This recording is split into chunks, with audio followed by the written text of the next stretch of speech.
stand, boys. Time to make a choice. Time to find our courage. Time to be deployed. Make our only stand here. Make our roads complete. All we waited for now, past and future meet. Get your weapons ready. Kiss loved ones goodbye. Now our time is coming, and it is not the time to cry.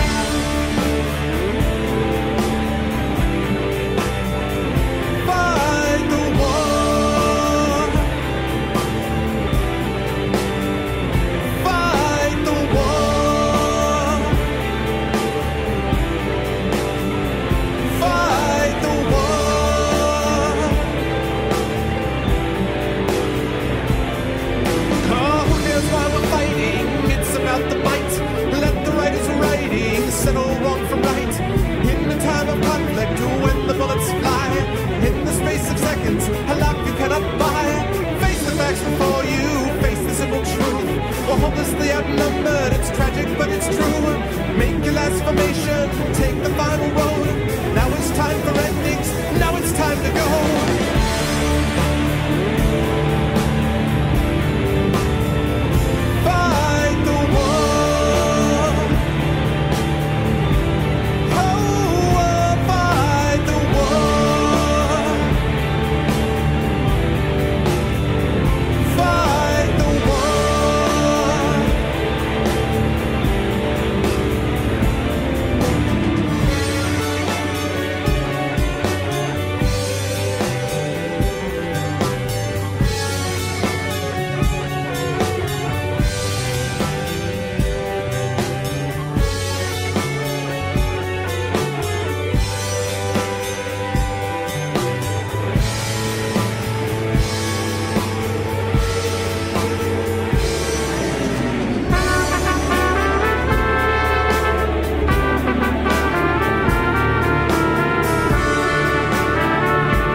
What happens when I'm not looking at the music side of things?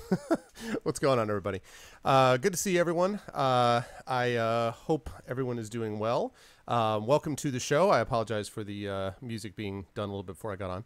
Apologies. Have like 6,000 things going on here. But I hope everybody is doing well. Welcome to the show. And yeah, welcome to the land of the Argonauts. Pleasure to see everybody. Yeah, welcome to day 8 of Dragon Age Inquisition. Let me say hello to the people who are here. Shy Shade. Of course, Night Jim. Hello to Keegs. Hello to Graydon. Hello to Henshin. What's up, Evolutionary Mishap? What is up, EMC? Hello, Dragon Spear. What's up, Center? Hello, Mike. Hello, Mike again. Hello, Lego Freak. Of course, hello to Glog. Hello to Call as well. And of course, Apples. Good to see everybody. Oh, you'll get my face in just a minute, Shy Shade. Fear not. In just a moment, my face will be here.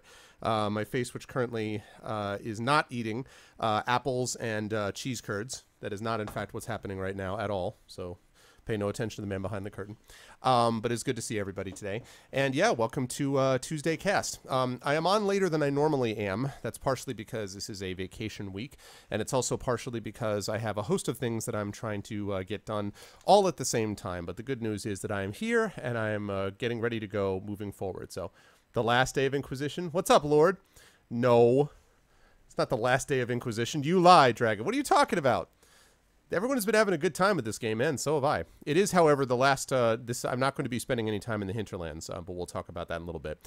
First of all, pleasure to see everybody, my ancestors. That's true. I'm chewing down cheese balls and not sharing. Yeah, I will show you guys in a minute what I have. I love these cheese curds. I love them very much. Anyway, but it's a pleasure to see everybody. So today, Dragon Age Inquisition, I don't know if I will be streaming tomorrow or not, but either tomorrow or Thursday, I will definitely be streaming with a probable family cast. So it's going to involve my wife and daughter. They're going to be on with me. We're going to be playing some family-friendly game with each other and with chat, playing some Christmas carols, all that good stuff. And I'm guessing it'll be something like maybe Scribblenauts or some game that's sort of appropriate for kids. I thought about the possibility of playing Little Wizards, which is this sort of D&D light style game. I might try playing that. Something that'll be fun, but it'll be enjoyable. It was actually a request from chat to do that, and yeah, I thought it was a good idea. So we will actually do it. I don't know about playing Freddy Fish. That might be a little bit not quite in the ballpark of what we're looking at, but something. So we will see. Anyway, that's what's happening on Thursday, and then Friday I should be here for my normal stream as per usual as I continue with Dragon Age. And we're basically going to be alternating between Dragon Age Inquisition and then some D&D streams on occasion. I am trying to arrange something with Series Runner to restart our Divinity Original Sin co-op cast. We may have a couple of those marathons during my winter break, so we will see if that's going to happen. And then obviously I have planned interviews early next year with the folks who do Pillars of Eternity, Obsidian. I'm looking towards getting a couple of other people on board as well, so that continues. So that is all, you know, proceeding according to plan, as it were. I should play Conquer's Bad Fur Day, yeah. Well, I was waiting for Bad Rats or something like that as well. So, Jackbox Party Pack. Yeah, I saw that there was it's true. I thought about the You Don't Know Jack thing, but the thing is, You Don't Know Jack would not, like my wife and I could play that and actually have in the past, but I don't think my daughter would, that wouldn't work. I think my daughter would be like, what? So that would not be appropriate. But anyway, so other than that, that is what is going on with us. Best way to help the stream, as always, is to do a couple of those things you guys know how to do, starting with the exclamation point CTT. And actually, if someone could do me a favor and make sure that it's actually the right CTT now, that would be awesome, because I think I had it coordinated to Dungeons and Dragons, and I'm not sure if we managed to get that fixed up last night. So if someone would be so kind as to do a new CTT, if the one that I have is not working, that would be awesome. That's exclamation point CTT to retweet the stream. If you want to know more about past broadcasts, the best place to go is to my YouTube channel. That's exclamation point ArvTube. That'll get you over to the YouTube channel, where we are rapidly growing in members. I think we have about 109, 110 at this point. So we're looking into that. Maybe she'd like Euro Truck Sim too. So there's that. Yeah, let me see if that's the right one. Is it? Yeah, it's still D&D. Does anybody know how to fix that? Does anybody know how to do a new CTT? I didn't want to take the time to do it right now, and I've been too busy to get one done. Anyway, if someone would be kind enough to maybe put together a new CTT, that would be lovely. That would be wonderful if someone would be able to do that. ArvTube. Not tube, but tube, Tube. That will get you over to my YouTube channel. And then last is exclamation point Steam group. And right now, Steam group has 184 members at the moment. So yeah, we got 109 subscribers to YouTube, 184 members in the Steam group, which is awesome. And if you want to know more details about that, you can head over to those. That will let you hang out with each other between casts, talk about whatever it is you wish, and sort of speak about all things Arvanauts, as it were. So that's what we're looking at for that. Any of that would be much appreciated, and just continuing to spread the word about the show. But other than that, it is time for us to move on to some Dragon Age. Let me first of all, as promised, get rid of this, and turn on this. Hello, everyone. Well, hat's like, hey. Okay, there we go. Hello, everybody. I will show you all, since I promised that I would. Here we have, these are fresh apples that were just delivered to us for a Christmas present. So we got apples here. And then on this side, right here, that right there, ladies and gentlemen, is, come on. That right there is a grade A cheese curd. Cheese curds are where it's at. Whoop. All right. Cheese curds are where it is at. That, people, is what I'm talking about. So, it's delicious. I highly recommend it. And, yes. Oh, yeah, it's a Fuji. It is totally a Fuji. I love Fuji apples. I'm with you there. 100%. Yes, Call. Spoken like someone who knows about cheese curds. Yes, they do. What he's talking about is when you actually chew a cheese curd, if it's the right kind of cheese curd and it's the right consistency, it kind of squeaks when you're eating it. And the sort of junky cheese curds are the ones that are just sort of crumbly and dry. So, yeah, you know the deal. Yes, I'm sorry, apples. Apples. The thing is, though, this apple right here, this apple piece was actually kind of a traitor to your kind. He said he preferred oranges. And I was like, you know what? For that, I'm going to cut you, and I'm going to eat you.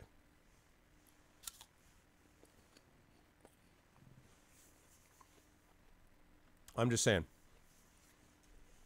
Anyway, it's good to see everyone today, and I hope everybody's doing well, and let us get into a little bit of Dragon Apple Inquisition. No, Dragon Age Inquisition.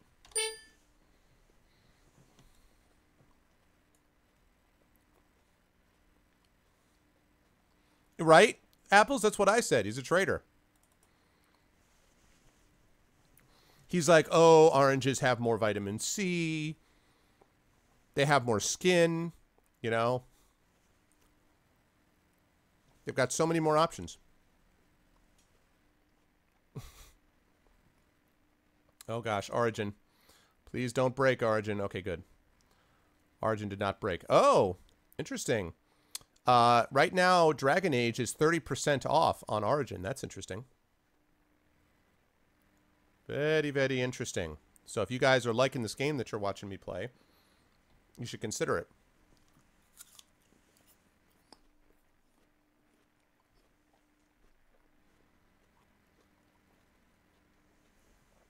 And what we're doing right now is waiting for the 750-hour loading screen.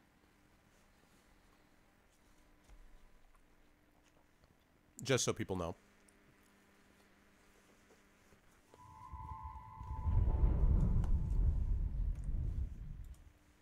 All right.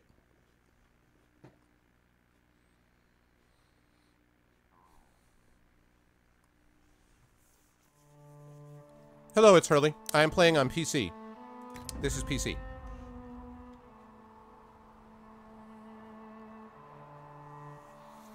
Now, first order of business when I get in here is going to be, I got to sell stuff, I got to outfit stuff, I got to do a bunch of that sort of like, kind of, it's going to take about 15, 20 minutes, maybe a half hour to kind of get all the selling stuff done.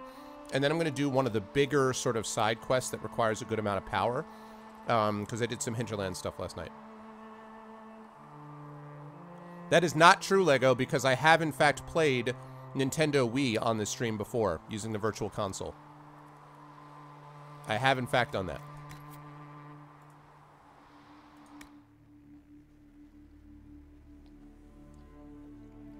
You'll wait until Inquisition is on the house? Wow, Dragon.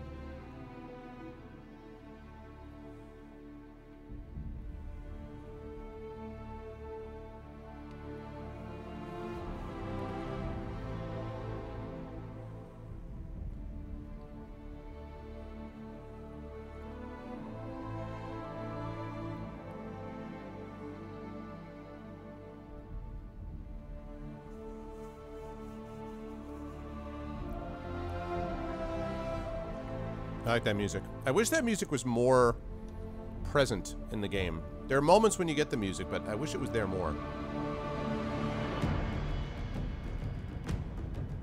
Oh, really, Shy Shade? You become like the J.J. Abrams of video game guys? Where's my lens flare?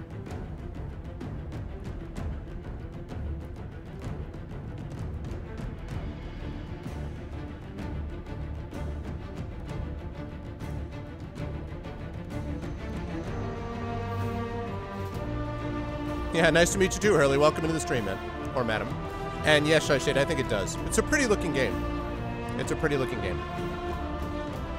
I'm not sure that it matches up with Skyrim at its best.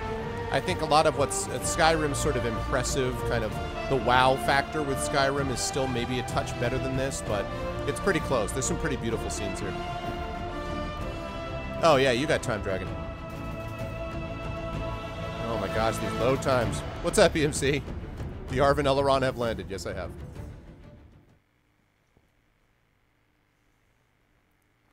All right, outfitting to do, people.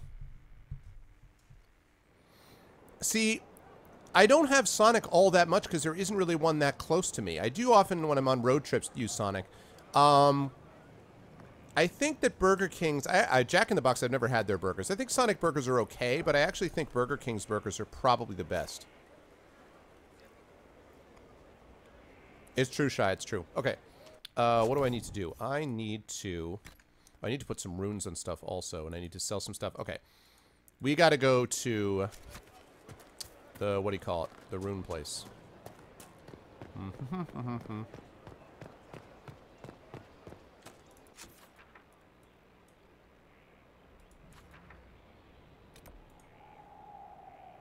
Oh, I can't Man, I'm not allowed to fast travel there?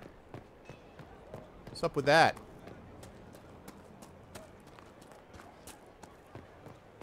Lots of standards. That'll guide the dragon right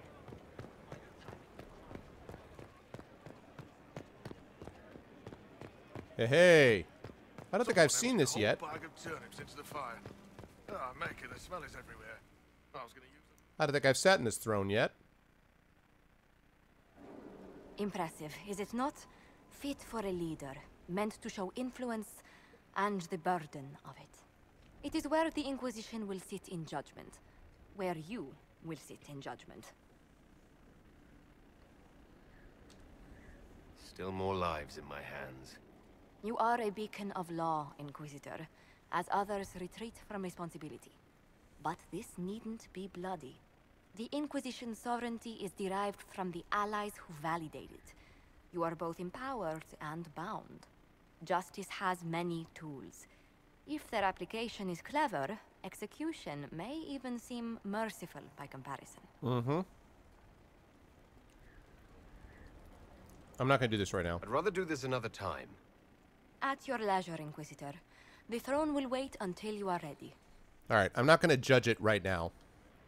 I'm going to judge in a moment. But I want to take care of weapon stuff first.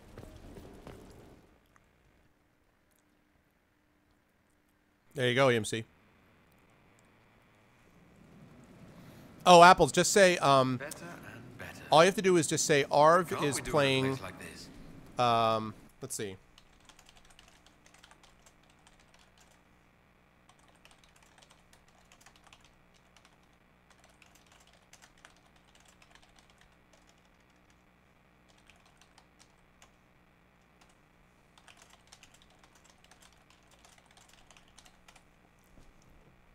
Hey Parker, what's up? Thank you so much, Parker, for the audio edit. Sounds good as always, and I sent you the money for it. Good to see you, Parker. Where'd you learn to hammer? Where'd you learn to hammer? These hammer don't hurt him. All right. All right. Let's stop. Let's start with this first. First of all.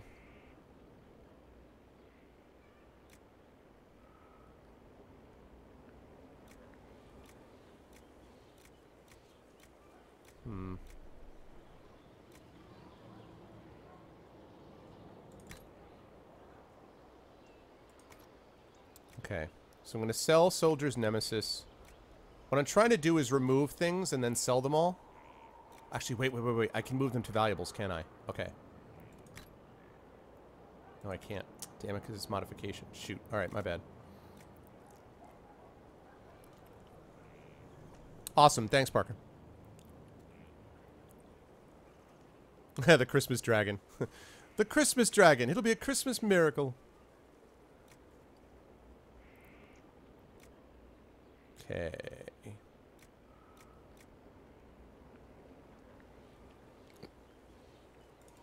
Alright.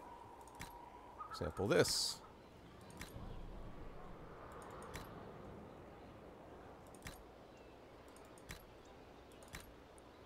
I can't empty that? Oh. Okay.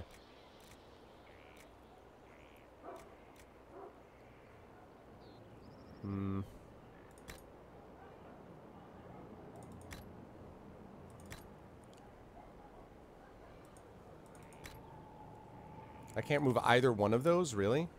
Okay. It's not very helpful. Really? I can't move any of these?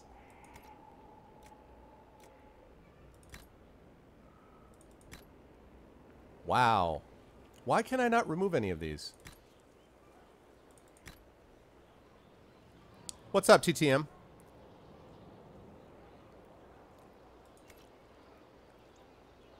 Please to you this to tweet out the stream. Thanks, Apples. I appreciate it, dude. Thank you. Why can I not? Alright, sell the Rock Crusher, sell the Battle Axe. I want to sell this stuff first, because I want to cut down on the amount of things I'm having to sort through. I know you've got to sell somewhere. There it is.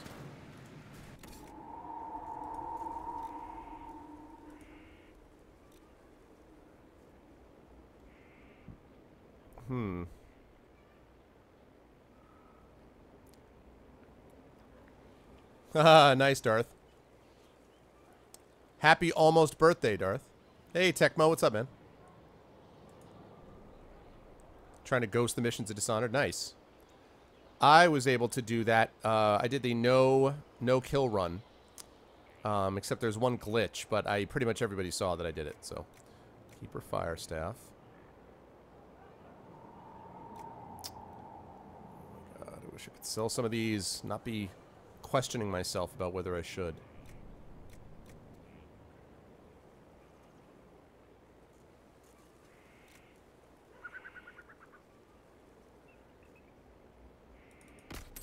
Getting rid of that.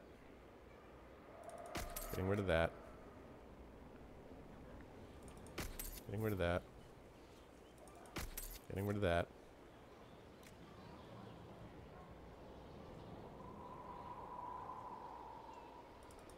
Getting rid of that. Getting rid of that. Getting rid of that. Getting rid of that. Getting rid of that. Okay, now armor. I know, right, Dragon? Oh, man. Let's see. Enchanter armor. Not quite high enough level for that. It's going to be good in a minute, though. Can't use it yet. That's going to be nice, but I don't need that yet. Reinforced defender armor.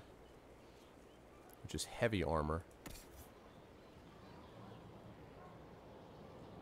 It's not as good. I have to get rid of those defender coat arms.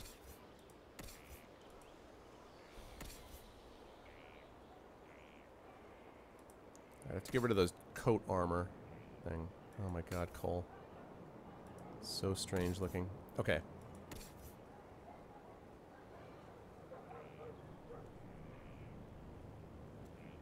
Wow, that is way better. That is so much better.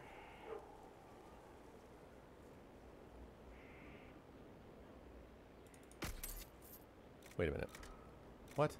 Oh, God bless America. Ugh! No. I really do not like the inventory UI in this. Because I can't equip him with it because this is the sell icon, so I have to sell him here. Ugh.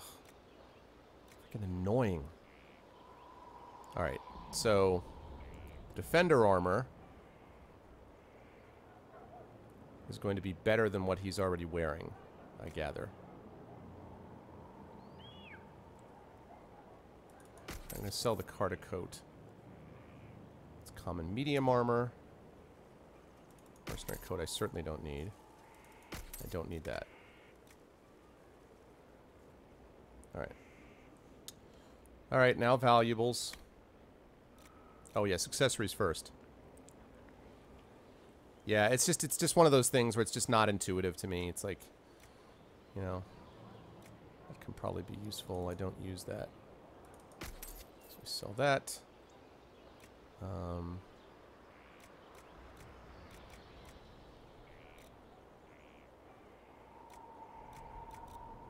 Alright, all those I could theoretically use. Alright, upgrades. I can't do anything with those right now. Alright, valuables. Here we go. Sell that. Sell that. Sell that. Sell that. Sell that. Sell that. Sell that. Sell that. Sell that.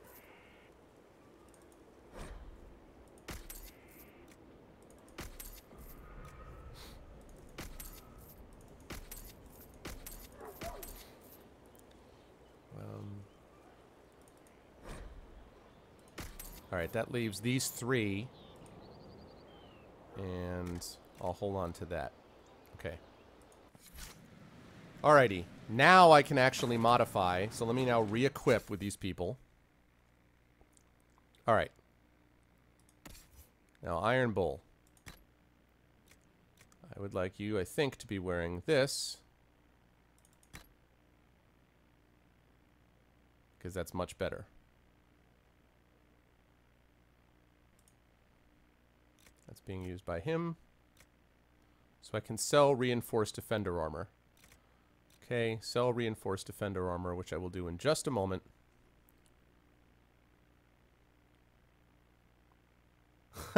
Oh, really, Dragon? Awesome. Do you think that breaks the immersion a little bit? Is that what you're trying to say? I think that kind of doesn't quite get the job done. That's funny. All right. Stupid hat. Hunter coat is better. Okay, so I can get rid of the scout mail.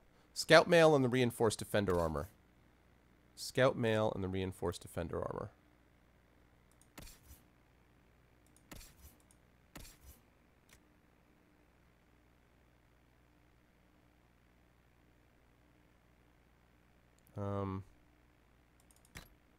Okay. Scout mail and the reinforced defender armor.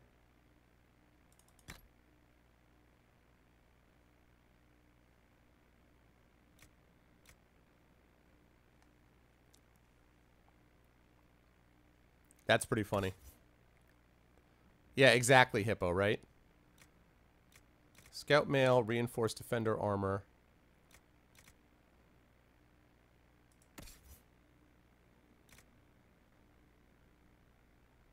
Cole's hat. Just so dumb. All right. Scout mail, reinforced defender armor.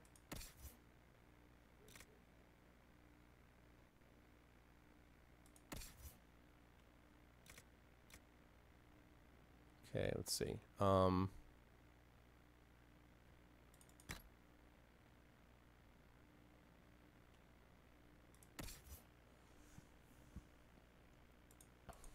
Okay, and then accessories.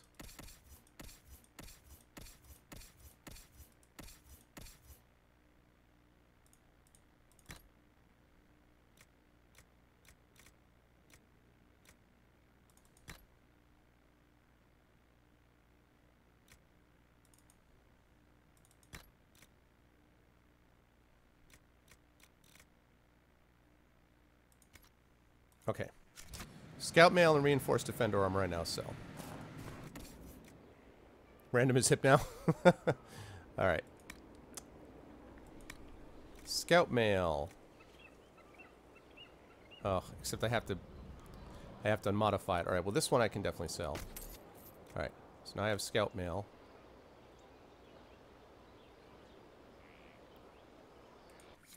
Alright, now I have to modify armor.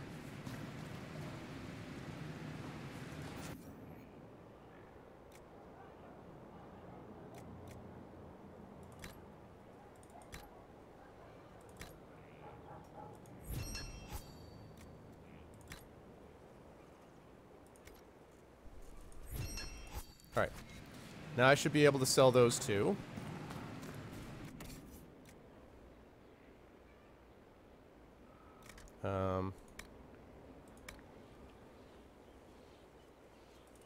Yep. Awesome. Okay. Excellent. Wonderful. All right, now the last thing to do here is to check out these runes. Let's see. See if I can do the rune stuff. What's up, Batty?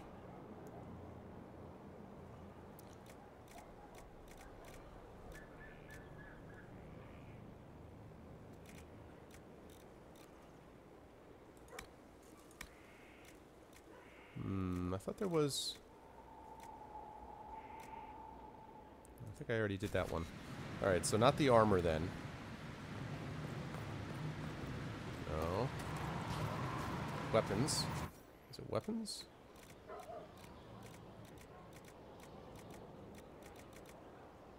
Fire rune, right, which I still can't do. Do not have what I need for those things. Alright.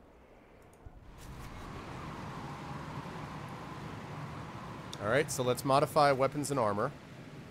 Let's start with modifying armor.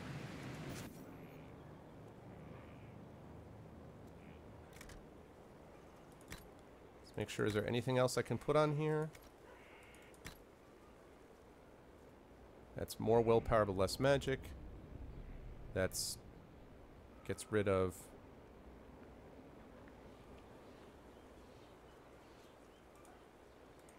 Got legged out on there right now, right? Okay, so that's better. All right. What about Cassandra? That's better for her right now. What about Sarah?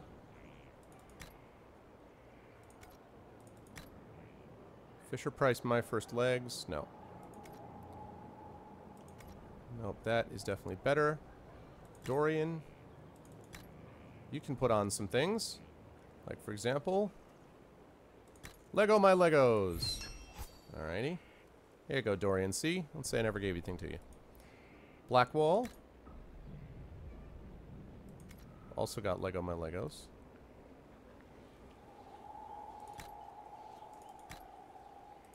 There you go, Cole. Just for you.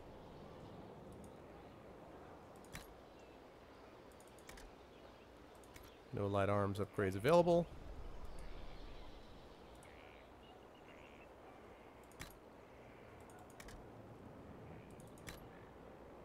Okay. Alright, now I modify weapons and then that'll be done.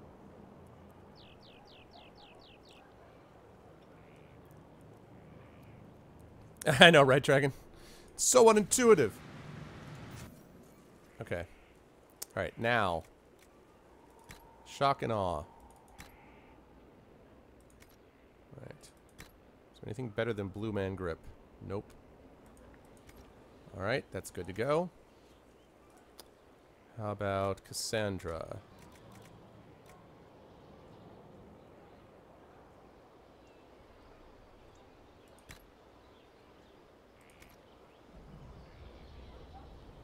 Okay.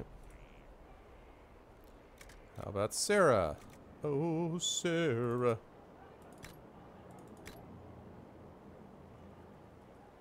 No, it's better dexterity, but it's worse everything else. Alright. Alright, see you, Parker. Thanks for stopping by, dude. Catch you later, man. Alright, that's the one he's got equipped. Ooh, this is better.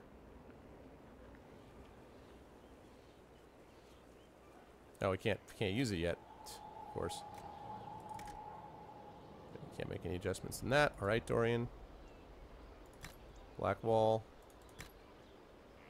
That's the same thing. Cole, I don't even know what to tell you.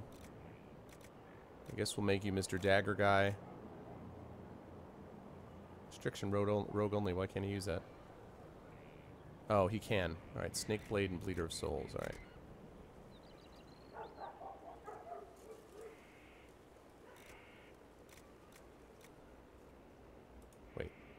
That's not what I wanted to do.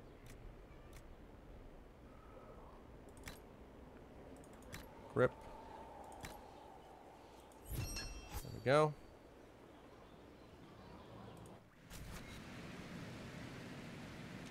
Alright, let me just equip Cole. Let me equip and I'll be good to go. Shy, alright. See you, Shy. Alright. No snake blade. And for this... What? No. I want you to equip though. I don't want you to equip the Keeper Fire Staff. I want you to equip the Snake Blade. There we go. Snake Blade, Bleeder of Souls. Lovely. Not that I'm ever going to use Cole in battle, but let's just say for the hell of it that I did. Alright. Good. That takes care of that. Now, last thing to do is to equip potions.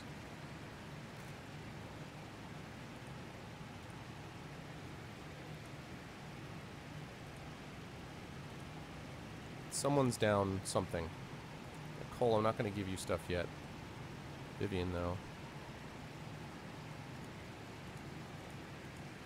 Okay. That's 5. That works. 2 more for you. And good. Lovely. Alright. And I assume I can't customize this anymore.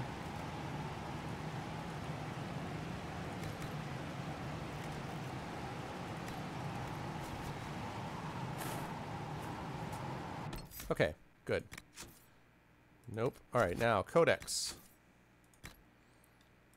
Let's see, Blackwall.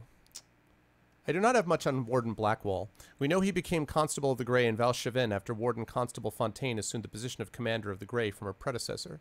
He also bears the Silverite Wings of Valor, an honor bestowed upon Orlesian wardens for deeds of great daring. The details of the act for which Blackwall earned the Silverite Wings, however, are sketchy. Grey wardens hide their secrets well. The medal was likely awarded for a campaign to secure deep roads entrances within Orlais shortly after the Fifth Blight. Several Grey wardens lost their lives in that campaign. Perhaps more would be dead if not for Blackwall. According to my sources, Warden Blackwall has been traveling alone for several years now. The last anyone saw him at the keep in Valchevin, it was 937 Dragon. It has been completely abandoned, along with all other Warden outposts. I believe Blackwall is as curious about this disappearance as we are. Perhaps in time we will find answers, Liliana. Okay. Cole. Continue to love this art.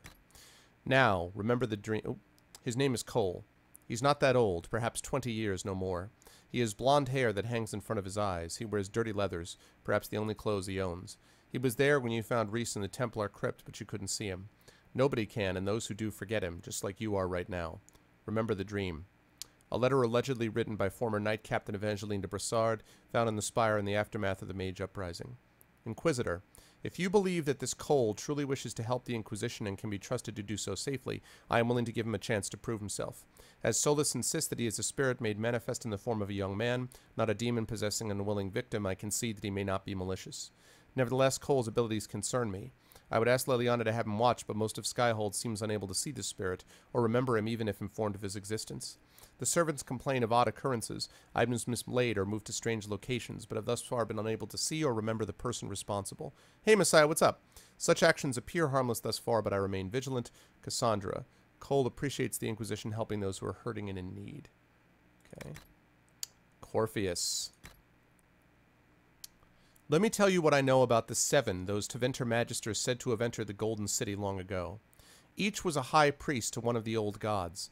Each came to the ritual shrouded in secrecy, hiding their true name even from each other. They were competitors, you see.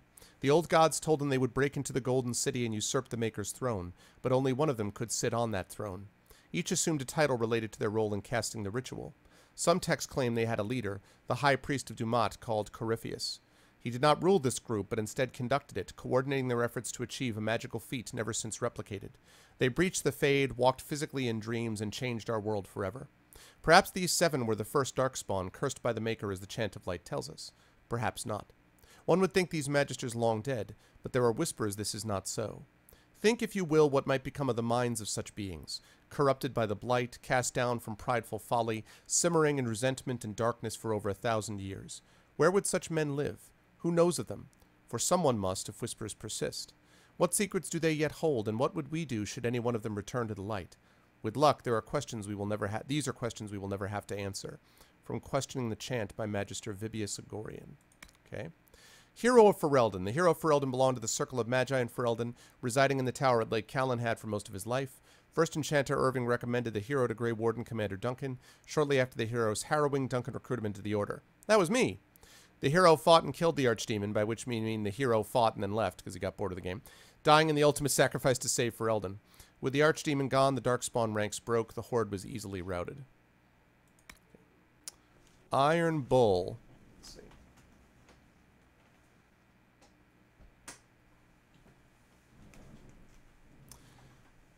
M, my dear friend, I completely understand the difficulty you face. To have such well-equipped bandits attack your family's caravans so regularly and with such exquisite knowledge of your shipping schedules is indeed highly unfortunate. There is no shame at all in finding your household guards wanting in such trying circumstances. To answer your question, when faced with my own troubles last year, I employed the Bull's Chargers. Their leader, the Iron Bull, is a Kunari, a great horned giant of a man. He looked like a savage but spoke like a gentleman. He seems unstoppable in combat but is far more clever than a simple swordsman. His mercenaries were costly, but they were both strong enough to protect my family's caravans and clever enough to discover how the bandits came into such luck in their attacks upon my family. The bandits have been no trouble at all since, and a baron of our mutual acquaintance effusively assured me that he would be greatly surprised if they ever again caused us difficulty. If you wish to employ the Iron Bull, I can provide you with his contact information, as well as a list of the liquors he enjoys most particularly. Will your husband also be present in these negotiations, or will you be making the acquaintance of the Iron Bull in a more intimate setting? If so, we shall have to talk the next time our men go hunting. Yours in friendship, B. A letter lifted from a hidden drawer in a noblewoman's vanity and copied carefully before being returned. Hey, Mickey Boo, your Dragon Age is in Russian language. I don't know how to change it. Can anyone help me? I don't know, Mickey, except that in the initial menu, you should be able to just in the original menu, there should be a language option choice, isn't there? I think I don't actually know, but I would guess that's the case. Yeah, and as far as the playing until the end when I got bored, yeah. I mean, that was kind of how I felt, too. I was like, I just got to this point where I was just, like, I had had enough. Deep mushroom refers to the entire group of fungi that grows underground in caves in many parts of the dwarven deep roads. Collection can be a dangerous task as the deep roads are often infested with darkspawn. Because of this, dwarven merchants often recruit castless hirelings for the job and pay them a meager percentage of what they earn selling the mushrooms to surfacers. The most common varieties used in the herbalist trade are the blightcap, ghoul's mushroom, and brimstone mushroom, almost all of which tend to carry the darkspawn's corruption. While they cannot transmit the disease, this trait often makes them quite poisonous. Deep mushrooms should only be handled by experienced herbalists and should never be consumed without first being adequately cleaned and prepared. Careless consumption has been known to cause insanity, severe abdominal cramping, and even death. That's nice. An excerpt from the Botanical Companion by Inez Arancia, botanist. Prophet's Laurel. According to Orlesian folklore, Andraste's followers and sympathizers tossed sprigs of the laurel in her path as she was led to her pyre. After she burned, her ashes blew across the leaves on the ground, bestowing upon them their famed pure qualities. It is just a tale, of course. The laurel was recognized as a healing herb long before Andraste's time. Ancient Tevinter scrolls describe the use of the laurel in poultices, tinctures, and even incense. Though the legend might be pure fabrication, the laurel will always be symbolic of Andraste's sacrifice. Its glossy dark leaves represent the sword of mercy, the red berries, the drops of her blood upon it. An excerpt from the Botanical Companion by Inez Arancia, botanist, rather. Botanicist, what is that? Okay, creatures. Yeah. Behemoth. We could have held off a battering ram, but the behemoth? It took the gate off at the hinges. Then it screamed. Not a roar or growl, a scream, all rage and pain. As I drew my blade, all I could think was, there's a Templar in there. Somewhere in that thing was a brother or sister of the Order. Every fiber of my soul was crying out to them. But whoever it might have been, whoever son or daughter, they were lost to us, swallowed by corruption and lies. I helped the only way I could, the only way any of us can. We must end their suffering, and make her willing, we must try to remember them as they were. From the reports of Knight Captain Vidier, Tactical Considerations for the Inquisition. Deep Stalker. One of the few natural Non-darkspawn creatures to live in the deep roads. The Deep Stalker is a reptilian cave dweller known for burrowing into the stone paths of the deep roads and ambushing prey, usually nugs. They hunt in packs, attacking with round mouths of serrated teeth or spitting poison from venom glands. Although a single Deep Stalker poses little threat to any experienced explorer, packs can be lethal.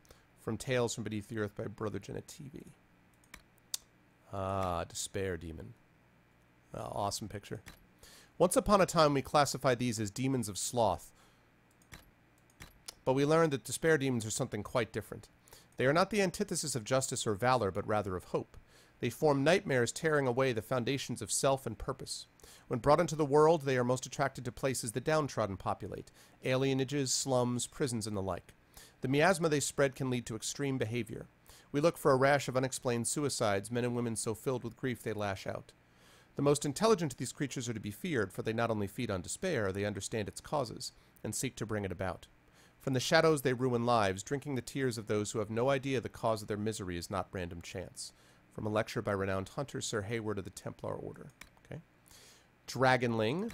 Newly hatched dragons are roughly the size of a deer and voraciously hungry. They live for a short time in their mother's lair before venturing out on their own. The slender, wingless creatures are born in vast numbers as only a few survive to adulthood. Giant. Wow. That's awesome. Look at that. Giant. 938 Dragon, 4th Harvest Mirror, continued musings on giants. I assume they encroach due to disruption of their environs. Perhaps clawing darkspawn rerouted underground waters, altering the landscape of their prey. Food is seemingly their only motivator, and I have observed them eating meat, grains, leaves, nearly anything digestible, with no care or joy for taste or texture. So complete is their scavenging that troll might be a more academically accurate term, but I cannot blame farming folk for imposing an obvious descriptive. Yet are these giants merely beasts of destructive instinct? I followed one specimen from the north where they are somewhat more common, to winter breeding grounds, warmth of seasons, corruption of silent plains. It followed waterways, preferring to float its bulk, but never did I see any sense in its eye, and never did it appear to plan beyond its immediate surroundings. But I remain intrigued, for they have hands, and that means the potential to raise them in praise. That's cool. Throughout creation, upright beings with hands have been a sign of greater purpose. What lesson maker in these strange children? I will approach tomorrow in your name. Excerpt annotated below in a different hand. Last entry in the letters of Brother Estamar has only recovered possession, likely because they were already flat. This archivist recommendation, remind the neophytes that the tale of Sister Dariel in the wolf's den is metaphor. Clever. Giant spider. Nice. Maybe it's meant to be that size, and the regular ones are miniatures. I mean, a Justin Carring maker would create them big to start. Then they can't hide. That's what bothers you, isn't it? The hiding? A big one like that, a good 12-footer, sure, it's all fang and such, but you know where it is, dark places where the veil is weak. You've never surprised by a giant one because you had to go to their house. They're not on your face at night or in your boot in the morning. And if their web is thick as rigging, you don't have to worry about that hair on your neck. Or the baby ones in the breeze. You hate that, right? Hitting a cloud of them while you're riding? Could be a dozen, but you only see one and you try to smash it. But when you look, the thing is gone, and now your arm itches right up to the shoulder, and that hair feels like it's back, but you can't unbuckle your helm because of the gauntlets, and now the hair in your ear is tingly. That's just about the worst, isn't it? Records of the Redcliffe Guard, 14 Guardian 939. Witness recounting of provocation and resulting brawl. No jailings. Victim was being an arse. What's up, gentlemen? What's going on, man? Hey, Fallen. Presley, whatever you do, don't get too close to those red Templars with giant lumps on their back. They can spit lyrium. You can actually see it growing before they fling it at you from their palms. One hit Henley in the face. He'd have massive scars if I hadn't been there to heal the wounds as we plucked the stuff out. We started to beat it down with some spells and the air went sour. I felt sick, like you do when you're around too much raw lyrium. Lyra almost passed out. I grabbed her and ran. With luck, the thing found better prey than us. I never loved the Templars, but seeing them muted with lyrium doesn't give me any cheer. I don't understand why they'd inflict this on themselves. Jonna. The Mabari. Yeah, the Mabari. I had a Mabari in the first one. Dogs are an essential part of Ferelden culture, and no dog is more prized than the Mabari. The breed is as old as myth, said to have been bred from the wolves who served Dane. Prized for their intelligence and loyalty, these dogs are more than mere weapons or status symbols. The hounds choose their masters, paired with them for life. To be the master of a Mabari anywhere in Ferelden is to be recognized instantly as a person of worth. The Mabari are an essential part of Ferelden military strategy. Trained hounds can easily pull knights from horseback or break lines of pikemen, and the sight and sound of a wave of war dogs howling and snarling has been known to cause panic among even the most hardened infantry soldiers. From Ferelden, Folklore and History by Sister Patrine, Chantry Scholar. Red Templar Archers. Take aim. Red lyrium isn't the red stuff. Hey, Spoderman, what's up, man? You're being forced to relax for 3 days? What do you mean, gent? Why's that? Take aim. Red lyrium isn't the weak stuff they fed you all your life. The song is deeper. It's got a will of its own. Tame it and it will do things that Chantry's instructors never dreamed of. Listen. Focus on the arrow in your hand. Pour power into it when it leaves the bow. That strength can fly across a battlefield and punch a hole through the thickest armor. Soon you won't need to stop to hear it. Practice in the song will always be in your blood. And fire. Red Templar Archer instructing new recruits starting to take Red lyrium. Red Templar Foot Soldier. Do you remember when I was tracking some mages hiding in the mountains? I found those Red Templar heretics attacking them. The Templars turned on me as well. The soldiers looked like normal men and women, but they rained down blows so hard it numbed my arm through my shield. It took me 3 minutes to kill just one, and he only stopped when I cut off his head. That's when I saw their leader, a huge, misshapen knight. He made a gesture, and a streak of light streamed from him into one of the soldiers. Red lyrium burst through the soldier's back. He changed into some kind of thing that made the mages all sick. I still don't know how we survived. These mages are children and frightened scholars hiding from the war after their circles fell. Still, if one of them wasn't a healer, I'd have lost my sword arm. Letter from a Templar knight who left the order to her husband. That's charming. A lot of the Red Templar stuff. When I saw... Jurs. When I saw Templars marching up the road, my heart was glad. I asked if they'd come to stop the rebel mages who burned down the farms, but one growled it was none of our business. That was when I noticed his eyes were red. Not like he'd had a long night at the inn, but really, truly red. Verney announced these were the band's lands, and it was his business who was in them. The Templar bastard cut him down without a word. 12 of us against 3 of them, and we never got a strike past their shields. They're stronger than any man I've known. The Templars swung full tower shields of metal like they weighed nothing. We had to run. Tell the band to seal the castle gates against any visiting Templars. Letter from a guardsman employed by Ban Harkwold. Man, freaking Red Templar stuff is nasty. Nasty. At first I was only suspicious. Oh God, Fallen. At first I was only suspicious. Some of my brothers and sisters were acting strangely, spending time in the company of those who only days earlier we hadn't even given a passing glance. I would enter a room, and they would all be sitting together, talking in hushed whispers, and then they would stop altogether. I felt my intrusion keenly and withdrew, wondering how it was that I was not included in this group. Was there dissension in the Templar ranks? Were they speaking of rebellion against the Seekers of Truth? I could not fathom it, so I kept my peace. Then I saw the lyrium vials Sir Randall kept in his gear. It was accidental, as he had them wrapped in dark cloth and immediately covered them when I entered his quarters, but I did. They were red, not blue. Again I held my tongue. Now I wish I had not. More and more of my fellow Templars stop talking when I walk into rooms. There is little talk of continuing our hunt for the rebel mages. There is little talk of anything at all. I see the red vials they wear openly around their necks no longer hidden. They are stronger than the rest of us, and it suddenly seems as if proper blue lyrium has become rare. Shortages, they tell me. I saw Sir Randall this morning, and his eyes were red. For the first time I am wondering if I should abandon my post and flee the Order for good. From the Journal of Sir Caitlin of the Order of Templars 941 Dragon. I had a lot to catch up on here. I know, gent, right? I do. The Red Templars are exactly what they sound like. They are Templars who have been fed red lyrium, and the results are precisely what happened to Meredith and Kirkwall. It improves their powers, grants new ones, and increases their strength beyond what a human body should bear. Over time, red lyrium will turn them into beasts. Crystals will grow inside their bodies, even, I am told, sprouting through their heads. In the end, the Red Templars will be lost, mind and soul, to roaring madness. Did the Chantry push our Templars too far, or was this break inevitable? Make her help us. I pray it was not us who drove our good knights into becoming monsters. No, it was partially you. Mother Solaris of the Grand Cathedral in a letter to a friend. All right, 2 more. Revenant. An entire unit of men all slain by one creature. I didn't believe it at first, your perfection, but it appears that this is so. We have a survivor, and while at first I thought his rantings pure exaggeration, it appears to be no simple skeleton. The descriptions of the creature's abilities were eerily similar to those our brothers at Marnus Pell encountered almost an age ago. Men pulled through the air to skewer themselves on the creature's blade, and attacked so quick that it was able to assault multiple opponents at once. No, your perfection, what we have here is indeed a revenant and nothing less. From a letter to Divine Amara III, 571 Exalted. A revenant is a corpse possessed by a demon of pride or of desire, making it among the most powerful possessed opponents one can face. Many possess armored spells, but most are armed and armored and prefer the use of their martial talents. They are weak against physical attacks but regenerate quickly, and commonly use telekinesis to pull opponents into melee range should they try to flee. Revenants also have the ability to strike multiple opponents surrounding them.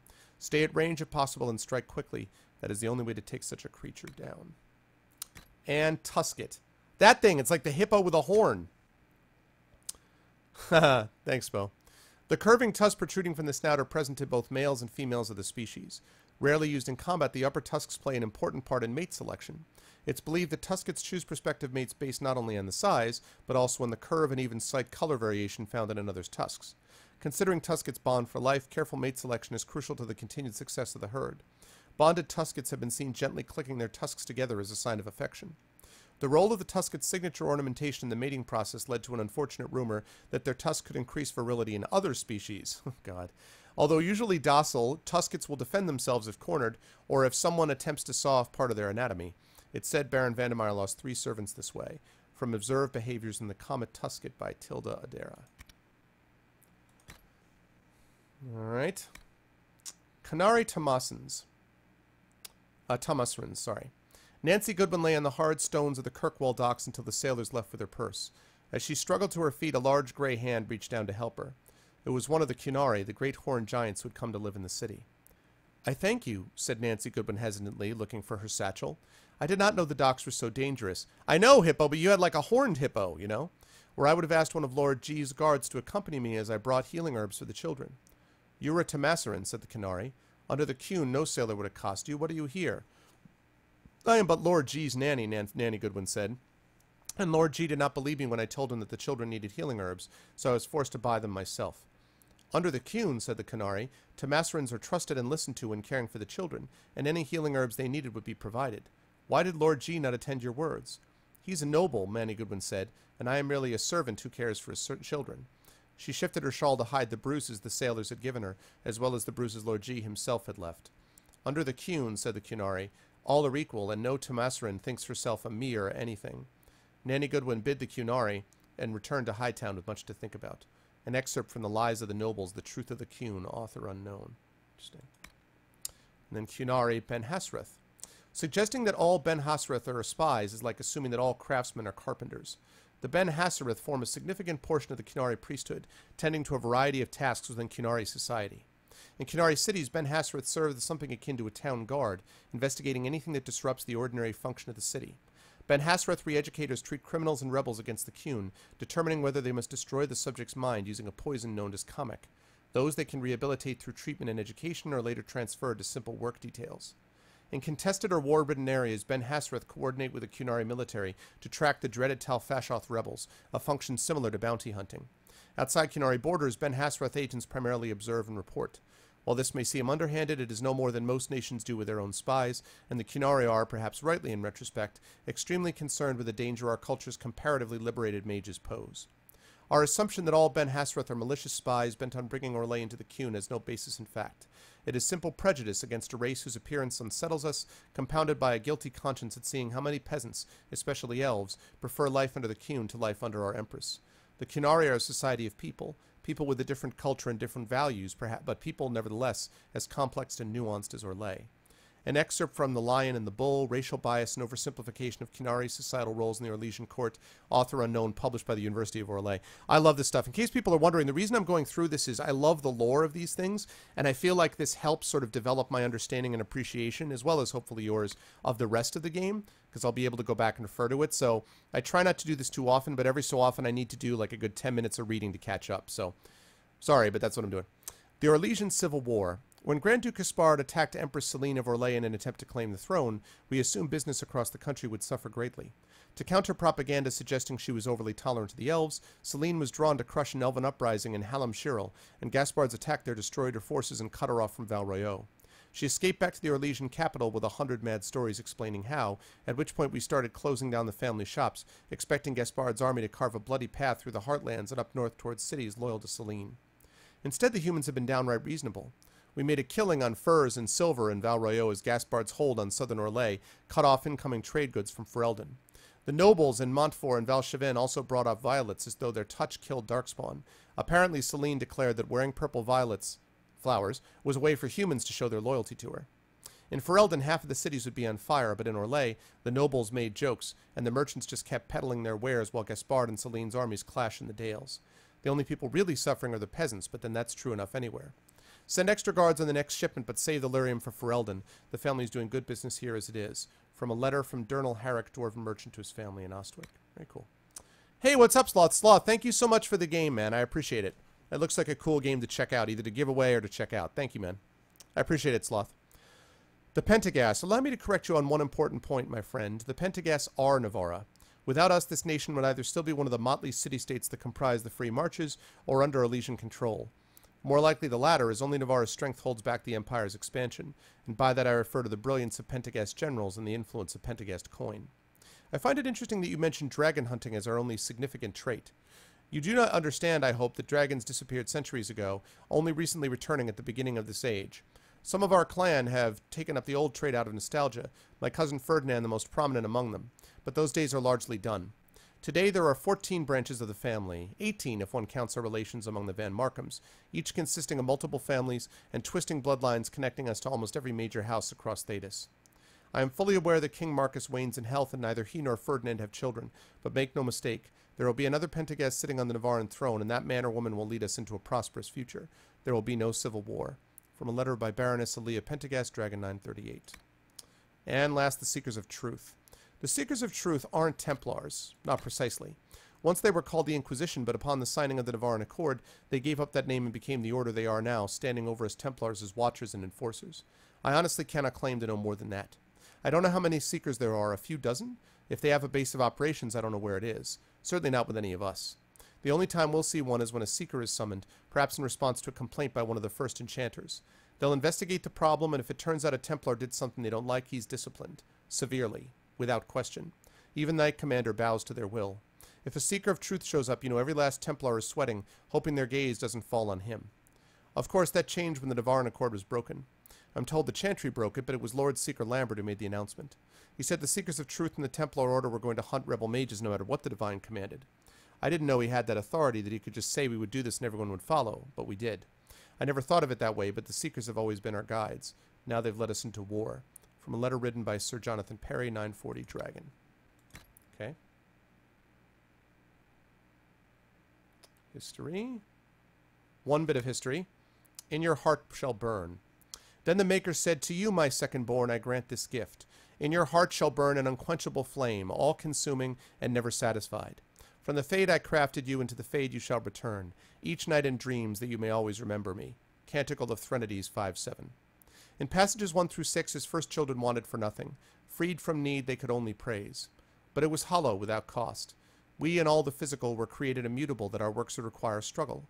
A wonder created of wood and stone proves more intent than any wish of the fade. Here in the gentlest verses of the chant, we see how great is gift and how stern is punishment. To inspire, he gave us dreams such that we would strive to make this limited world reflect his glory. Some look upon that nightly memory and feel only desire, as though owed his splendor. We, the second children, were meant to master the wonts and wanes of emotion and childish pursuits, to honor at a distance and move ever forward. We failed in this, and the weakest of us did act as petulant infants, clawing back into his sight. Because we could not master our desire, because we acted on pitiful instinct, because we dared look upon our Maker to fulfill our need and not his, he is lost to us. But he is merciful while stern, and we remember what we have lost. His second children can learn, grow, and change. If we cannot, then we are no better, and no worse, than his first children. From the word and challenge of the chant by revered Mother Havara. Very cool.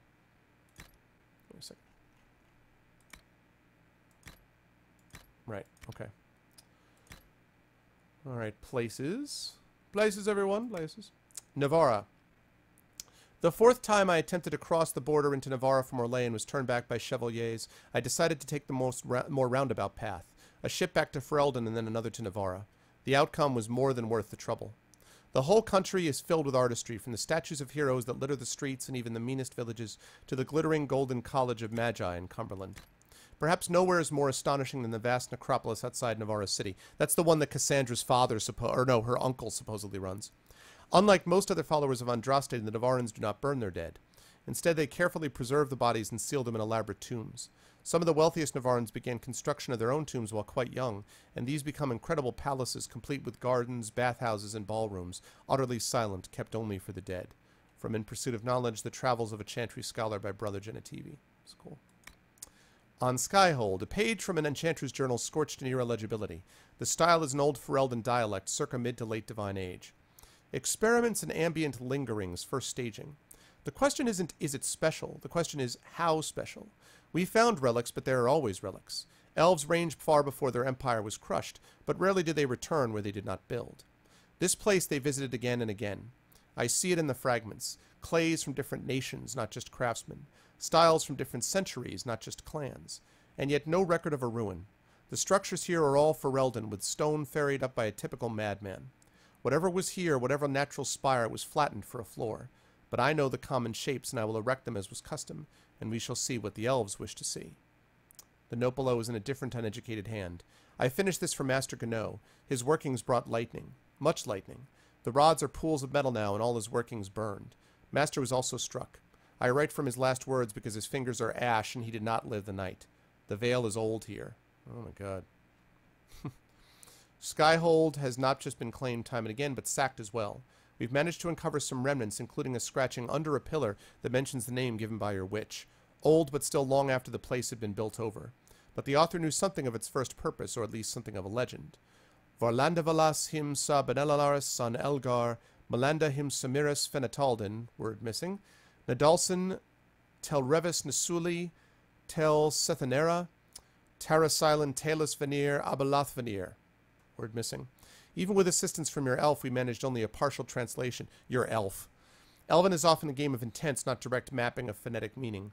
That means it's a mess. Our belief transformed into everything, assertion problem, uncertain. All time is transformed into the final first death, uncertain. Inevitable threatened victory and horrible promised freedom in the untorn veils, uncertain. Where the sky is held up or back, where the people give, gain, love that is an apology promise from or to, missing subject uncertain. Mostly complete as fragments go. The rhythm is strange, not like others I've recorded. Perhaps less a poem than a statement. The Elven language does tend to meander. Notes from the archivist. Okay. Seheron, the goal is fear. The Qunari in Seheron's markets must fear that everyone who serves their food is a rebel looking for a chance to slip poison onto a Qunari's plate. The rebels must fear that every farmer they pass in the fields is a Ben Hassarat spy ready to bring soldiers running. And the commoners, the peasants, they must fear everyone. They see rebels light fires that kill Qunari and commoner alike. They see Ben Hasrath arrest commoners who all know are innocent. When these events do not occur naturally, it is our duty to catalyze the process. Only when the commanders of Seheron fear the rebels and hate the Qunari will the Imperium be seen as the preferable option. I'm getting a real vibe, by the way, for you guys who know about this, of the League of Shadows in the Batman stuff. You know, especially the Batman Begins movies. I'm thinking about what Ra's al Ghul says about their objectives ultimately. Only when the commoners of Seheron fear the rebel and hate the Qunari will the Imperium be seen as the preferable option. The actions we take here may seem cruel, but to succeed, we must agitate until all of Seheron hates both the rebels and the Qunari for their actions. Only when the people are broken can we save them. Only when they fear all others will they accept the aid of the Imperium. Any good soldier would kill 10 men to save 20. We must bring terror to Seheron so that we might one day bring peace. An excerpt from a training manual given to Deventer operatives joining the Sakari, whose existence has been officially denied. The Forbidden Oasis, which I might be visiting today. I met Bayard and Valfermin. From here we will travel with the miners to the western approach. I already missed the sound of your voice, but the contract they offered will provide for us, and what is a year if I know you are waiting at the end of it? Bayard said the miners call the place the Forbidden Oasis. I feared perhaps the water was poisonous, you hear of such things, or that the area was home to one of the beasts in Joachim's books. Bayard simply laughed and told me not to worry so much. When I asked how the oasis earned its dramatic name, Bayard replied, "Don't ask about the door." Excerpt from a letter written by Saul Didot to his wife Lynette, dated 938 Dragon. No further correspondence was sent. Resources found here: elfroot, spindleweed, blood lotus, dragonthorn, witherstock, deep mushroom, serpentstone, paragon's luster. Okay. And then last, Storm Coast. I cannot say whether the Storm Coast receives more inclement weather than any other stretch of northern Ferelden coastline. That hasn't stopped the region from boasting more than its fair share of tragic tales. If all are to be believed, rich merchant ships blanket the depths due to the follies of their proud captains. The infamous and likely fictional pirate Danelle of Sol gave up the sea to become a Grey Warden while standing on these shores, and countless young women pined for grooms lost to the waves. I witnessed nothing so fanciful in my brief sojourn to the coast. However, the area is sparsely populated, and as I watched the waking sea strike the shore, I could see why such tales are born. From In Pursuit of Knowledge, Travels of a Chantry Scholar by Brother Chenetivi. Resources found here: Spindleweed, Blood Lotus, Black Lotus, Serpent Stone, and Summerstone. Okay. Oops. And the last thing are tails. It looks like I only have maybe one of those.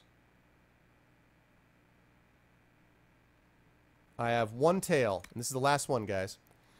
The Perils of Bard Life. As a bard, you are welcome anywhere in Orlais. Doors are open to you with generous smiles, their wearers confident that no one would falsely pretend you to such a title for fear of retribution. Your slightest request is immediately seen to. Your services are expensive and yet actively sought, and those who cannot afford them beg only to not have your displeasure turned their way. One day, however, you will awaken. You will realize the smiles are false, and behind them lies revenge.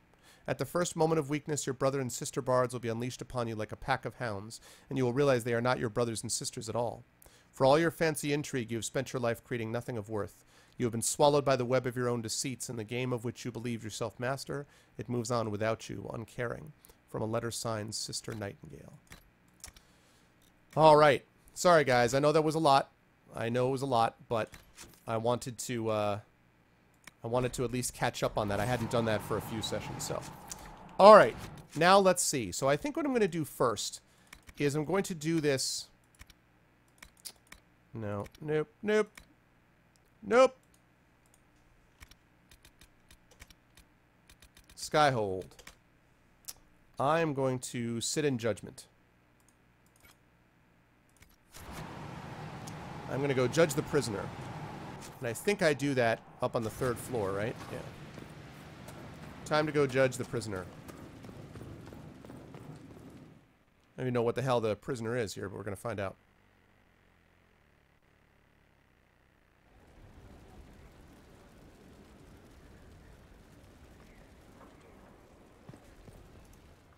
All right, here we go. Time to judge.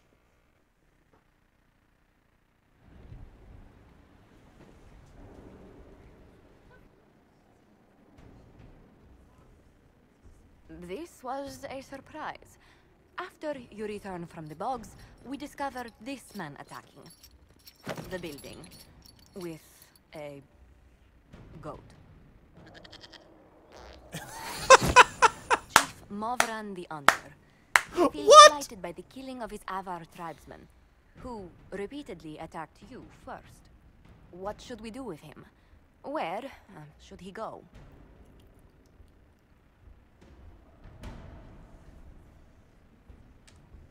You answered the death of your clan with a goat.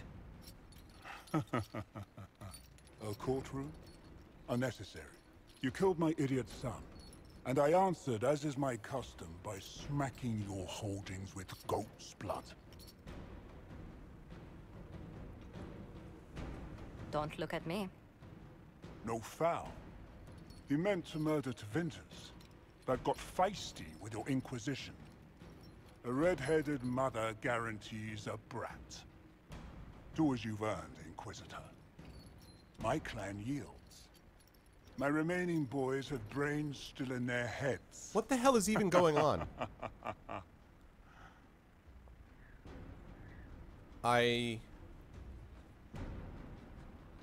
What?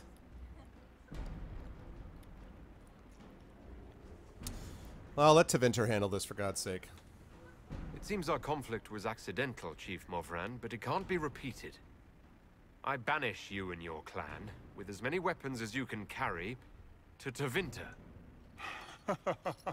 My idiot boy got us something after all. Everybody liked that. Everyone is happy. They're like, yeah. I don't even know who that was. I have no idea who that was. I have no goddamn clue who that was. I have more judgment to do? I don't have the faintest idea what that who that guy was. He just, I love the goat, and all of a sudden he's like, "Rrr." All right. Explain to the court why I should be shocked. You recall Garion Alexius of Tevinter. Ferelden has given him to us as an acknowledgement of your aid. The formal charges are apostasy, attempted enslavement, and attempted assassination, on your own knife, no less.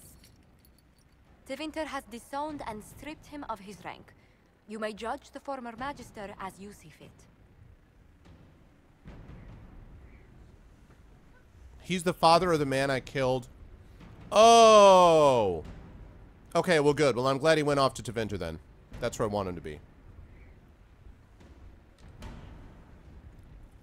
I remember what would have happened to Thedas if his treachery had succeeded. I couldn't save my son. Do you think my fate matters to me? Will you offer nothing more in your defense? You've won nothing. The people you saved, the acclaim you've gathered. You'll lose it all in the storm to come. Render your judgment, Inquisitor.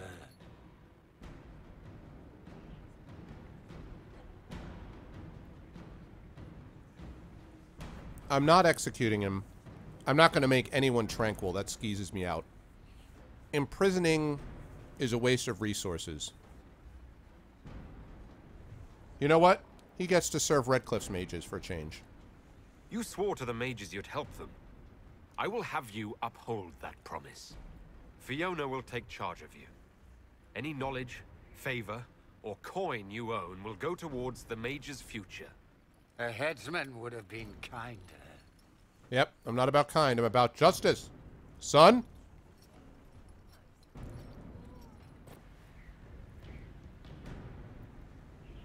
This is actually kind of fun. I get to judge everybody. What happened? Is that it?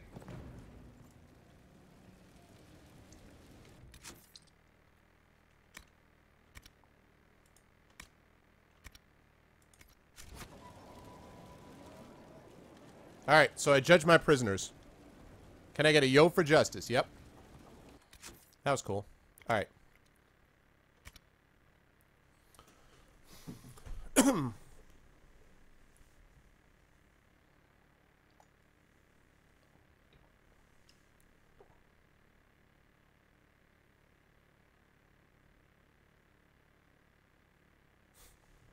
Infinite kicks to the crotch for eternity. Right? Okay. Combat trainers. That's right. I want to do that. I want to do the specializations of the Inquisitor. And then I want to speak with Varric and Josephine and get those out of the way. I'm not doing the Wicked Eyes and Wicked Heart ones yet, but I do want to do this one. So let me set this active because I want to get him with his little combat specialization thing going forward. Oh, and also, where is the... okay. Where is the person who does the creature research? Is that upstairs in the library?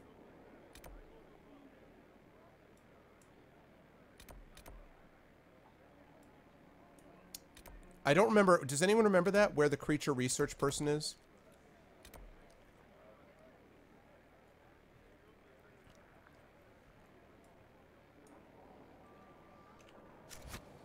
Because I need to do that too. It's on level 3? Okay.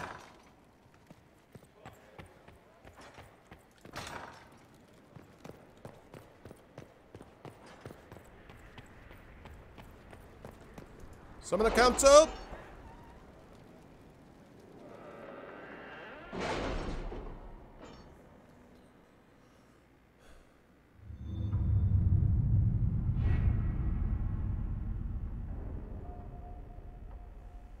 All right.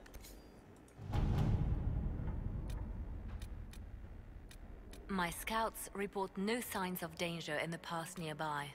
I will arrange patrols to ensure it stays that way.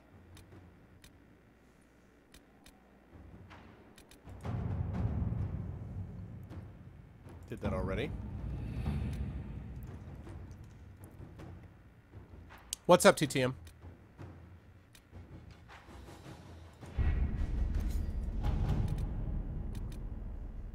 Alright, strike a bargain with merchant princes. A bundle of documents at least 50 pages thick explains the trade agreement the Inquisition has entered into with the merchant princes of Antiva. Josephine has attached a note. Inquisitor. I am more... Oh, TTM, you can just send me a Twitch PM if you want to do that. That would be much appreciated. Thank you. I'm more than satisfied with the agreement we reached for the Merchant Princes. Here's a duplicate if you wish to review it. I would put aside 3 days and 24 candles. Ambassadors Montelier. Awards received 95 gold, 30 influence. Okay. Search for the hack writer. Nightingale. Camring is dead. Fully armored. Locked in an inner room in his home, a knife in his back. He knew someone was coming for him. Ironically, the scene was exactly the same as the one in the first Hard and Hightown novel. Someone sent a professional after this magistrate. They had to leave a trail. Cooper. Reward, I got a Hard and Hightown Unsavory Parallels thing right there. Reclaiming the Mage Rebellion. Commander, a lot of mages just showed up. I hope they're friendlies, because if they're not, we're in trouble. Captain Ryland, rewards achieved. Enhanced Amulet of Magic. Good.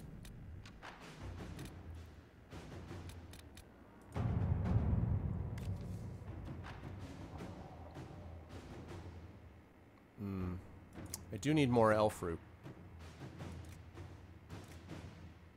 Anything could be useful. Let them take whatever they can find. Yeah, let's send her. At your service. Because I want more of those resources. Meanwhile, a copy of Hard and Hightown sits open on the table. Jalen was waiting outside the captain's office when, Oh, Steam Games. Steam Games can be sent to me, yeah.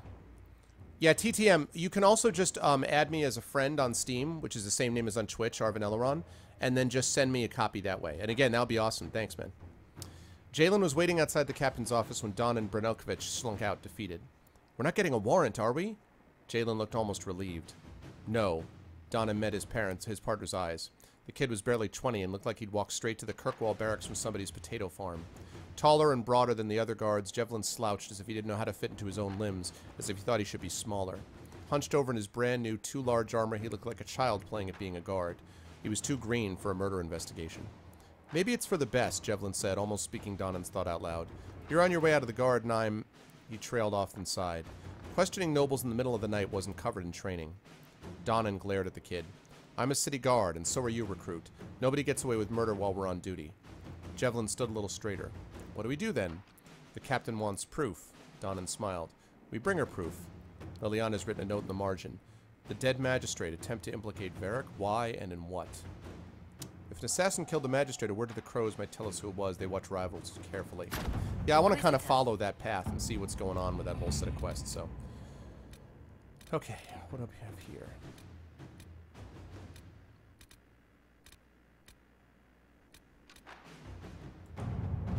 I did that already.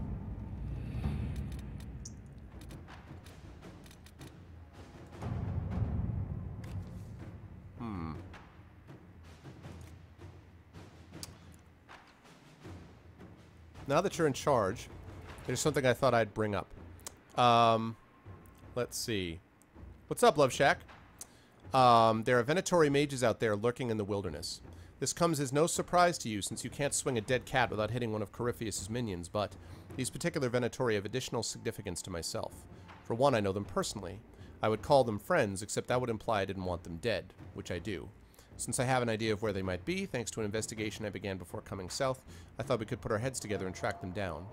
At which point they would sneer something at you in Tevinter and you'd be forced to kill them, which makes everyone happy. You for eliminating a potential threat, me for eliminating men and women too stupid and short-sighted to be permitted continued breath.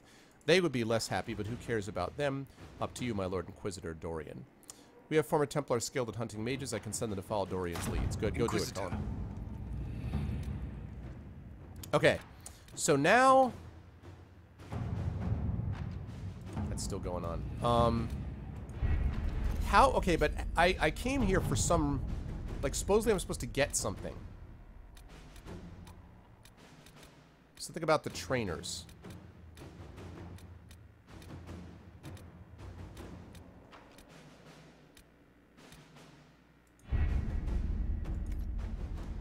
I'm confused. I don't understand.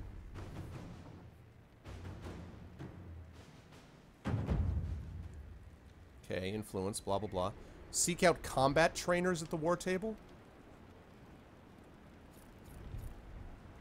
Eric approves, blah, blah, blah. Let me actually equip. +5 magic.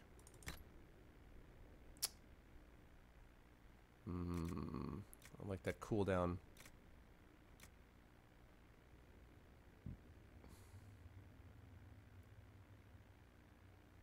That's probably better. That's fine, except I don't understand. Specializations for the Inquisitor. Seek out combat trainers. Oh, so there must be a quest in there? Okay, I must have missed it. There we go. Alright, so I need to seek out combat trainers. I guess that's one of the things on this map. I can sell it? What if I need it later, Hippo? Okay, seek out combat trainers. Where is it? Where is it? Where is it? Where is it? Seek out combat trainers. What about on this side? If it was abandoned when we arrived, who named this place Skyhold? Solus says it changed hands so many times, the original builders can't be traced. I read the House of Armitage once built a fortress in the vicinity 5 ages ago, but the records are lost. Oh, is that busy because I needed to send one of them? Ah, shoot. I can ensure instruction for the legions who want to join, but can we expect the Inquisitor to remain a leader while training with a subordinate? He is a feature of inspiration and should rightly be one of aspiration. Promoting a specialist from within the ranks seems lacking. With due respect to our people, the needs of the Herald are so specific, I recommend looking outside for the best combat specialist to be found, regardless of their affiliation. Sir Morris, Quartermaster. God damn it, so I've got to... Alright, so I'm not done yet. Alright, alright. That's okay. That is alright. I love this hat, man. Alright. So in that case, that means let's take a look at what we got. We've got the Emerald Graves.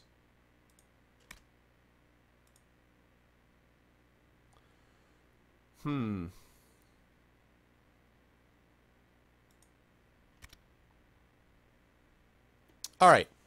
So here we go. Now we're going to have a chance for you guys to figure out what you want me to do. So I've got some choices. I want to do a good size side quest. Not a good size quest. One that requires some power, but not the major one to advance the story quite yet. So I've got a couple of options. So here are the choices you guys have. Emerald Graves. This forest in the Dales, once known as the Emerald March, is now the Emerald Graves. A tree grows here for every elven knight who died in the Dales, protecting the region from the humans during their exalted march on the Dales. So I have a quest here, Fairbanks Trust. A woodsman known as Fairbanks has come to the Inquisition, offering what he calls information of value in exchange for aid in fighting the Freemen of the Dales, a band of rebels in the Emerald Graves. Requires 8 power. Hey, Rippin', what's up, man? Requires 8 power. So I could do that one. So Emerald Graves is choice 1. Choice 2 is Emprise de Lyon, a timely intervention. The ancient and the modern coexist in the highlands of Emprise de Lyon, where relics of the lost elven nation are scattered among bustling human villages. These hills are home to the village of Sarnia, known throughout Orlais for its quarry, which produces azure granite of remarkable quality. So we've got a timely intervention. Reports of red lyrium and potential red Templar activity in the hills of Emprise de Lyon. A local baron has petitioned the Inquisition for aid. That requires 20. I can do that, but that means I'm going to have to get some other power later on. So there's that. Exalted Plains. The Exalted Plains are steeped in conflict. Centuries ago, the Elves of the Dale made their last stand here. More recently, the Plains played host to some of the most heated conflicts of the Varlesian Civil War. Somehow, despite ages of unrest, the lands the Elves call Durthaveren retain a fragile beauty. So this is Silence on the Plains. Liliana is concerned about a lack of information coming out of the Exalted Plains after both Gaspard's and Celine's troops retreated to their respective camps. There were rumblings of desertions and since then only silence. Hey, Top. Both Liliana and Cullen agree that whatever's going on here warrants further investigation. Alright, so there's that as a possibility. Then we've got Forbidden Oasis. Hold on a second. So be thinking about what quest you want me to do. Hold on. Hello?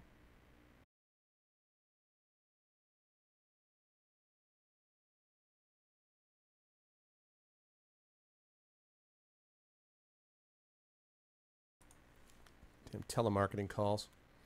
Let's see. So, Shard Collector. A strange shard has been discovered. It appears to be of ancient origin, may be part of a larger set. Further study could reveal more. I'm not romancing the Iron Bull. Traveling to the Oasis, power required, 4 out of 4. So there's that. I'm not doing anything in the hinterlands today. Hissing Wastes, Sand and Ruin. So let's see. Hissing Waste. The Hissing Waste is a stretch of sandy desert north of the western approach, a lonely place where the wildlife is hungry and hostile. Among the hungriest and most hostile the dragons that make their nests here. The rare person wandering into the waste is either hunting prize beasts or hoping to uncover evidence of a long-vanished civilization in the dunes. There's a sizable Venatori presence in the Hissing Wastes. It's an odd place for them to be dispatched at all, let alone in such significant numbers. Power required 20. And then Skyhold, we're not going to do that right now. And so we've got the Western Approach, which is the desolate badlands known as the Western Approach are massive as they are barren. Bordered to the west by steppes and crawling with monsters, the approach is a place from which few explorers return and most avoid. The Grey Warden Fortress Adamant sits on the edge of a great chasm on the approach's southern reaches, one of the few remaining signs that the greatest battles of the Second Blight were fought here. Okay, so here are your choices. An unusually high number of travelers reported moving into the Western Approach. Blighted region of Western Orlais, all but devoid of life. Power required 8. All right, so here's your choices. You guys have Into the Approach, that's the Western Approach one. Sand and Ruin, that's Hissing Wastes. Silence on the Plains in the Exalted Plains. Timely Intervention in Emprise de Lyon. Or Fairbanks Trust in the Emerald Graves. Where do you guys want to go? Oh, and you say Forbidden Oasis. And Forbidden Oasis, sorry. And Forbidden Oasis, the Shard Collector one. So, Forbidden Oasis. You know, not Hinterlands today.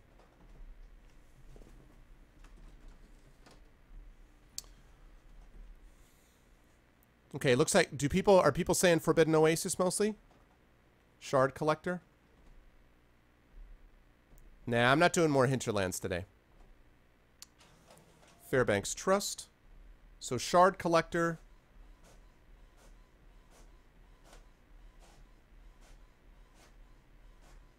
Fairbanks. Forbidden.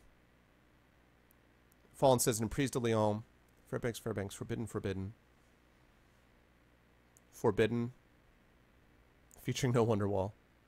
Looks like people are looking for Forbidden. I know what you said, EMC, about it being boring, but if it's short, then we'll get through it quickly.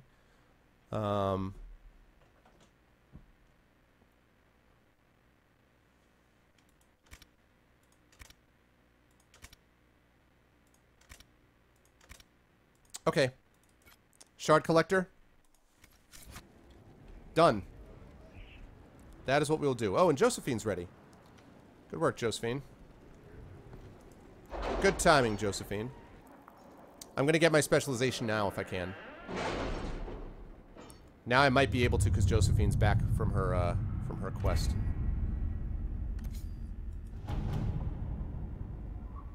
Nope, it was in Ferelden.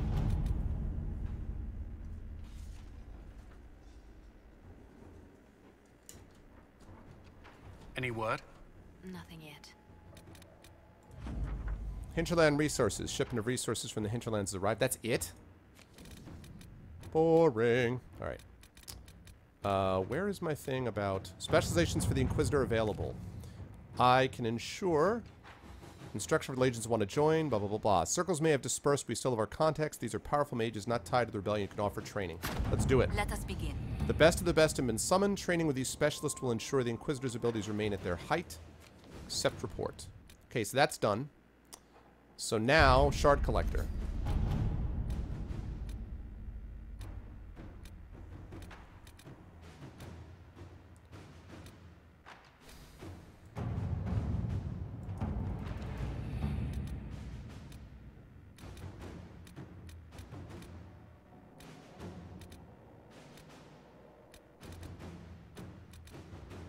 Did you see the message I sent? Yes, thank you. Okay.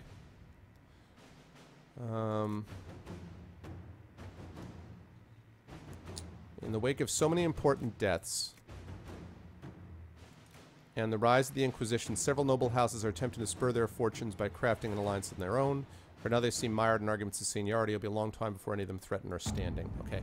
So what the heck? Where is the, where is this thing? Shard Collection.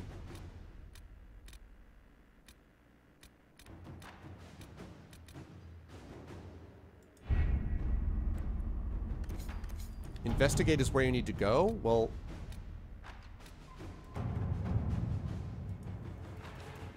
Oh. Okay. So, wait a second, though. But before I do that, I actually have to go find these people that I'm training with, right? Now that I've got them, I actually have to find them and train with them for the specializations, yes? I think, maybe. I guess we're going to find out in a second.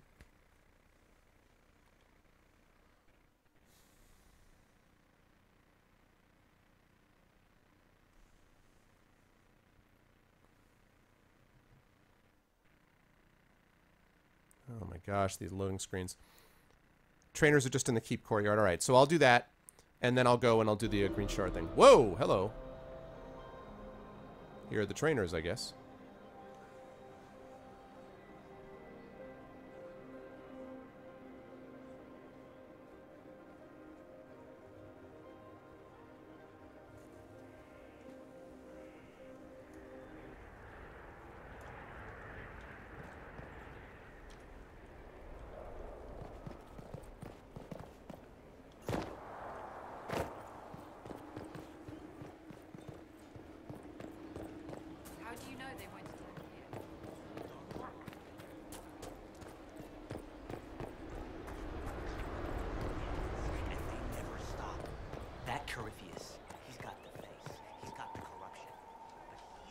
What was this?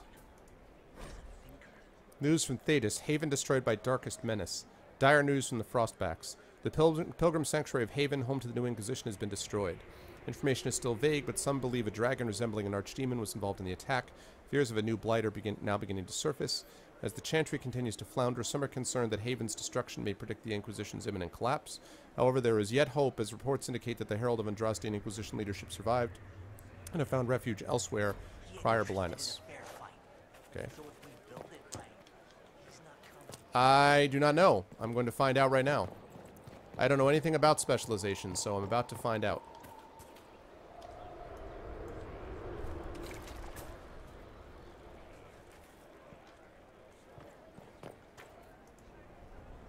Hello?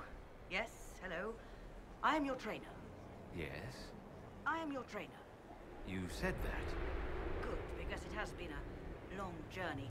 The cause is just, and if we don't start soon, you won't have time to learn. I am your trainer. Thank you for coming to train me. What? Oh, yes, of course. You're welcome. Thank you. I was charged with studying the breach and the subsequent rifts to discover how they affected traditional disciplines. I was enthralled. So were the 19 others, I presume. They're dead. They learnt the power, but couldn't wield it.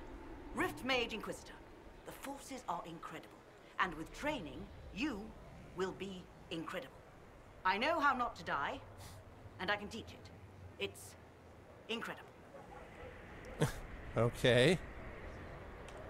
The rifts were triggered by the breach. There's a I'm a school trainer. of magic. A school? No. Yes. Sort of. The holes in the veil flooded us with magic, and that can be used. It changed some rules, modified them, enough that the careless inverted themselves, old forces in new forms.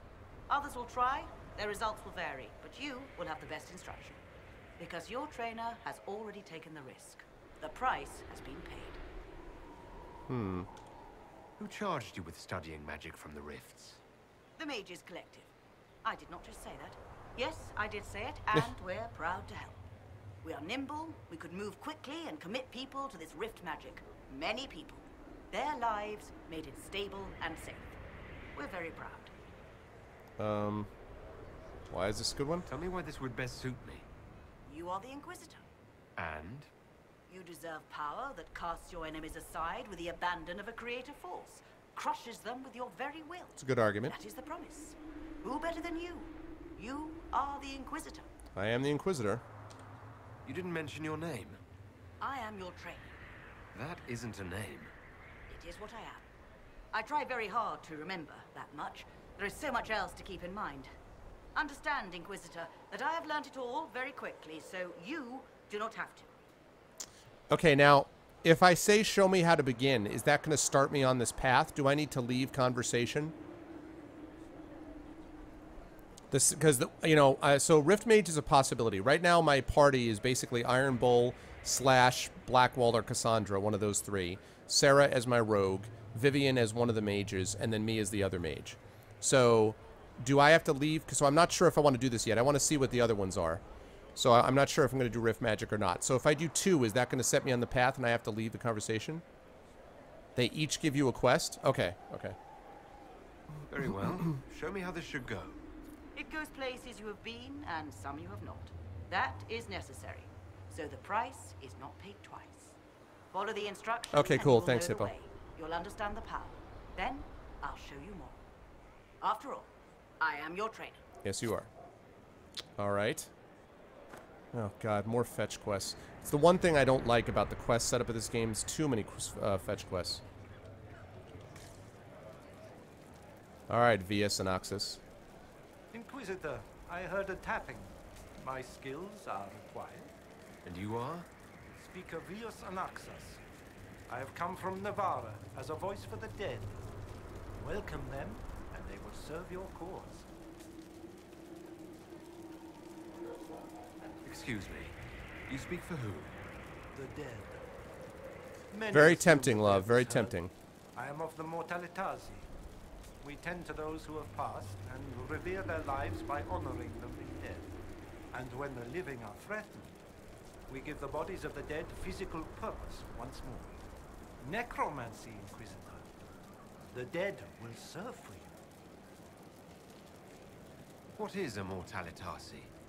We are the caretakers of the Grand Necropolis of Navarra. This is the one that the uncle, his uncle We usher of the spirit Cassandra of the Fae controlled. into the void of their mortal form. It honors them both. But when enemies threaten the living, we turn death into a weapon of war instead of merely the... Hi, Ten. Happy holidays to you, too. Mm-hmm. You're saying you can bring the dead back to life? Of course not. The souls of our departed cross the fade to be with the Maker. The body is left empty. Then what is it that you do? In the Grand Necropolis, we would usher in a displaced spirit of the Fae, eliminating imbalance. But this is war. Every battlefield has one thing in abundance: death. I turn the bodies of enemies into weapons against them. We do not manipulate the living. Hold on, guys. We make use